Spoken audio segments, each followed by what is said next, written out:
Watauga Arts Council with your host, Cherry Johnson, serving arts in Watauga County for more than 30 years.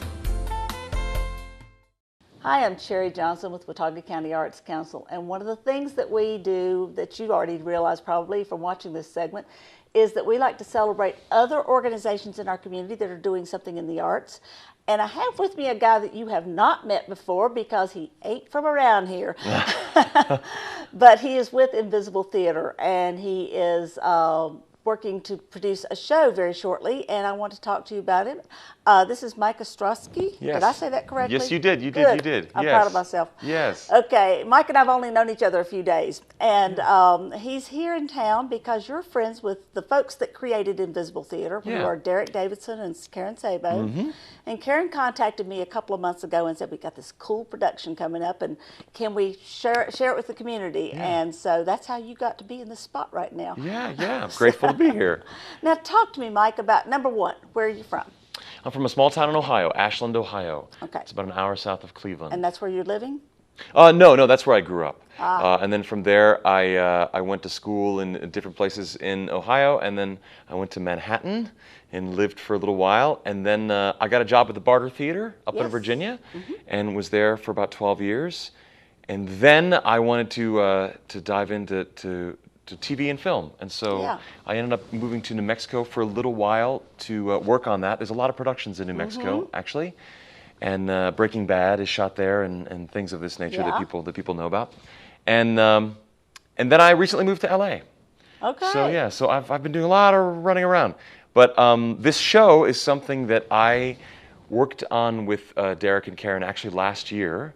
You met them when you were at Barter. Yeah. I've known Derek since college. He was a graduate student when I was an undergraduate. So we've known each other for a long time. Yeah. But then Derek did end up working at the Barter as well, and as did Karen. And so we created this piece last year and put a production on it, a production of it up here in Boone.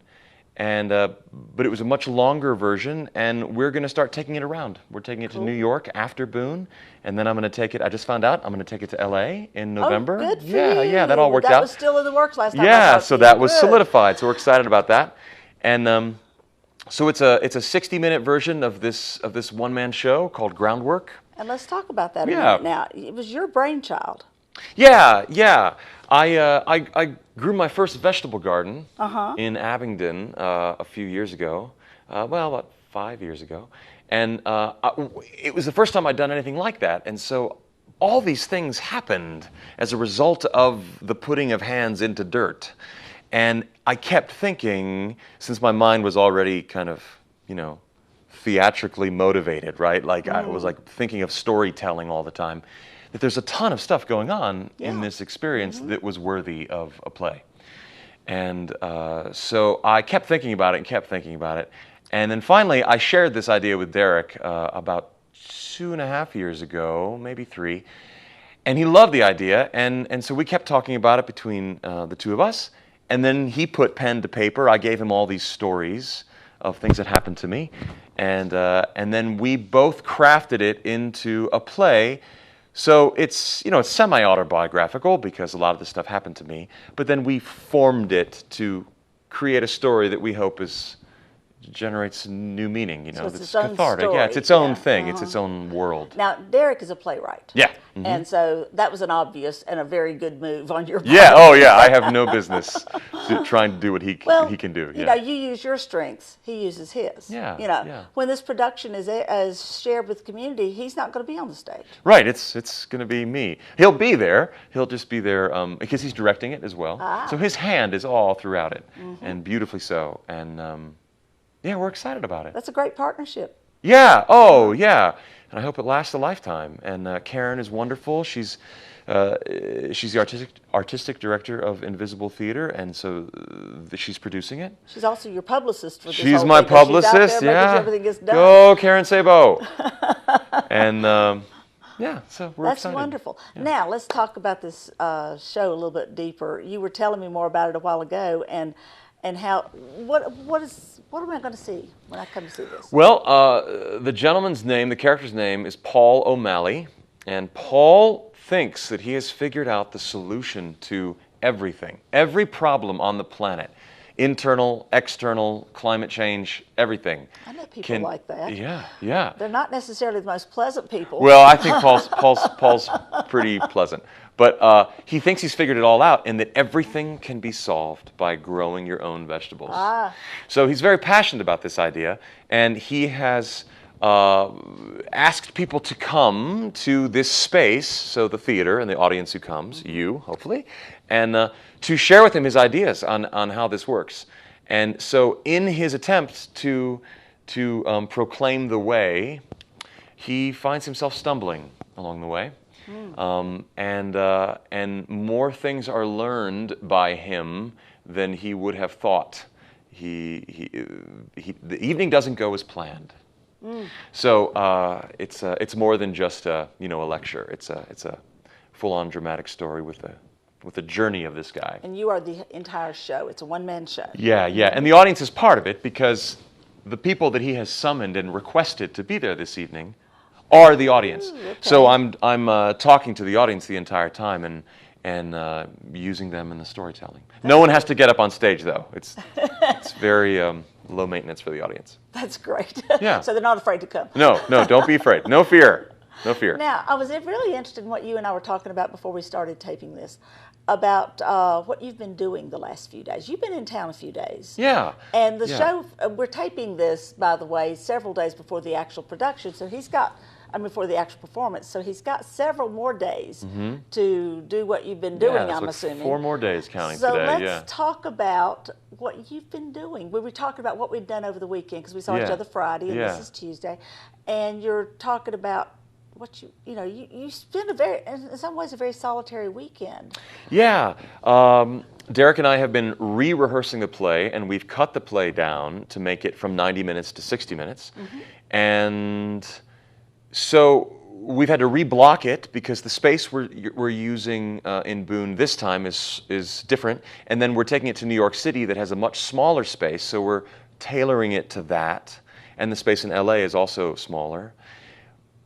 But I've had to relearn it, and we've cut it, so I've had to relearn those cuts, removing text from my head. And then we've reblocked it, we've improved it, and we're really excited about it. But define block. Oh, thank you. Blocking is a rehearsal term where you decide where you are on stage at any one time. Like if we were in a play right now and we were blocked to be in this setting, it would be I need to sit here and you need to sit there, and then I would get up to go get something. That's my blocking. So we've re-blocked the play to improve it. And what we were talking about earlier was Derek was out of town, and so I was on my own going over lines. So I spent about 8 to 10 hours Saturday and Sunday each day going over the script on my own. So we were talking about how it is a true solo show because I'm on my own going over lines. So if you see me walking around town mumbling, I'm not crazy. I was going to say, what you basically did was you spent the weekend talking to Talking to myself. Yes, so you're welcome. You're very welcome. Well, I think that's fascinating. Now, you do this, this is what you do for a career. You're an actor. Yeah.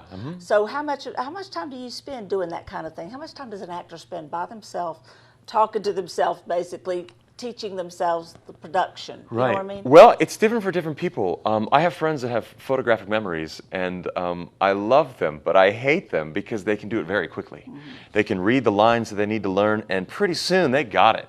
I'm not that way. It's always taken me a lot longer to learn it, and I always get it done, but it takes me longer. So it depends per person, but it's a significant amount of time because you need to do your job. You need to get those words in your body, and that's the work. And then the doing of it is often a smaller amount of time, especially for film because there's not much rehearsal. So you need to prep the stuff before you come in, and then you do it, and they may rehearse it a little bit, but then they shoot it and it's done, they move on. Yep. Plays, plays, if it's a long-running play, you can rehearse it for 2 to 4 weeks, sometimes more. And then if it's a long run, you get to do it for a long time, and then the rehearsal time is smaller.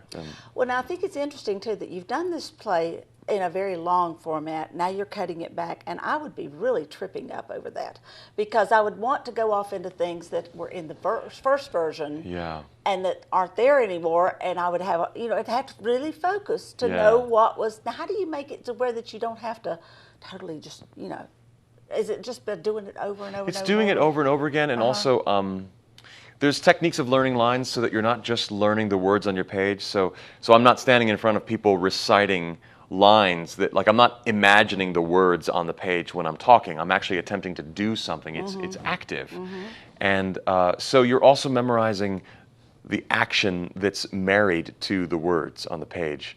And if you do that really well and with a lot of integrity, it makes it a lot easier. It's fascinating. Yeah, it's it's shockingly deep. Like it's anyone who has a particular craft, right? Anyone's whatever job you're doing, if you're not doing that job, there's always a lot that's hidden that you don't know about, Well, in every job, there's some automatics. I mean, you get to where you do things without thinking about them. Is that the way you get to where you're on the stage? I mean, does your mind wander when you're performing, or do you have to stay very, very focused on it? The goal is to not wander. The goal is to make yourself so busy with the activity of the character that you don't have time to worry about such things. And if you rehearse it well enough, then you've also rehearsed in, if something goes wrong, how you can pick the ball back up and solve it, because people make mistakes, and so do characters. Like Paul will make a mistake, and so he just has to be allowed to solve it, and that's real. That's so cool. It's kind of a win-win. See, I think this is very interesting because not being an actor, just the parts that people don't think about. Right. When you sit back and you watch something, no one's thinking about all this that goes into it and all the components that are hidden there that really make it what it is. And I think it's very interesting, and I hope the audience is finding it just as interesting. I hope so too. Now, we want them to come and see this production. Yes. So it's going to be on Saturday? This Saturday, September 13th at 7:30 at the Harvest House. I think the information is going to be on your screen, but you can buy the tickets at the door at the Harvest House, or you can go online, and you can find the link at Invisible Theater's website, invisibletheaternc.org, and theater is spelled with an R-E and not an E-R. So invisibletheatrenc.org. That spelling of theater has become automatic to me. I guess because I work in the arts. And inevitably I see it R-E, and I just automatically will do that unless I think about it, and change it. So it's interesting how that you just kind of get into those modes. At any rate, so we want folks to come and see it. It's at 7:30. Yeah, 7:30. And just to kind of explain a little bit, we've got your whole evening all planned. Yes.